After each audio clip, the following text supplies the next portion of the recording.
We will carry on from where we stopped with Chapter 9 series of lectures. We shall continue by exploring the agile view of the business case theme. I will explain how business justification is maintained in agile projects, even when the formal documentation of a business case is minimized. In Prince 2, a business case is mandatory. It defines why the project exists and ensures continued justification. In agile environments, a same justification may appear less formally, embedded within the vision statement, product roadmap, or backlog. Mature agile teams ensure that before release planning, there's a shared understanding of why the work matters and how it aligns with business strategy. This is, effectively, the business case in action. Many agile teams simply use value delivery as the measure of justification. The product owner, who owns the backlog, continuously prioritizes features based on value and market need. While this differs in form from Prince 2's traditional document, it fulfills the same purpose, ensuring that every effort contributes to business value and strategic goals. Consider, how does your organization track why it's doing the work through a business case or through continuous value prioritization? Please pause and drop some comments in the chat. The key takeaway is that, in Prince 2 Agile, business justification may look different, but it must always exist. Whether documented or embedded in the backlog, the goal is the same: deliver value that supports strategy. I will clarify the relationship between the Prince 2 business case theme and agile practices, such as Scrum, especially in how justification is established and maintained across different delivery environments. Business case relevance in agile. A common misconception is that agile teams work without a formal business case.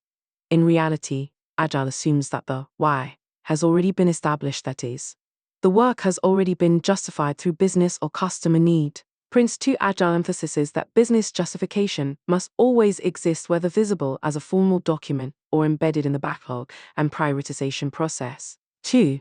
Scrum and the backlog context. In Scrum, work begins from a product backlog, a prioritized list of features or requirements. When Scrum is used in a project context, it is assumed that this backlog has already been created after proper justification. This backlog effectively reflects the outputs of a business case translated into deliverable features. 3. Business as usual versus project context. In a business as usual environment, work typically flows from an ongoing backlog where value-based prioritization happens continuously.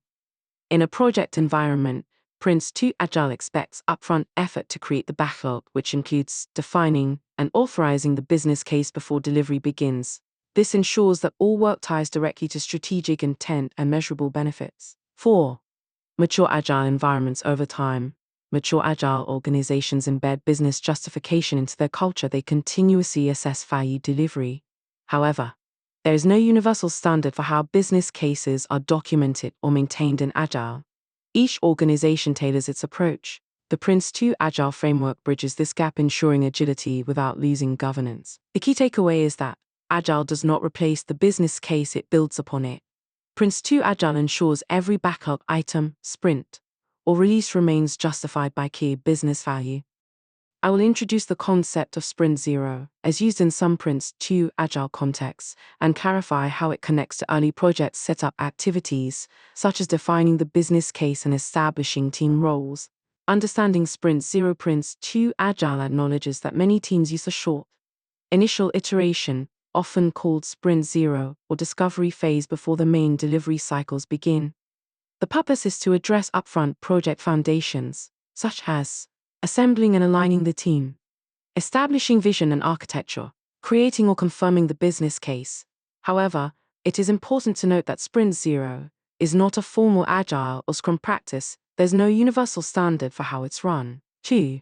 Some points of debate in the Agile community. While some practitioners find Sprint Zero valuable for reducing uncertainty and preparing governance documentation, others view it as contradictory to Agile values, which favor immediate delivery of working products. The Scrum Guide explicitly omits Sprint Zero, suggesting that teams should deliver value however small in the first sprint.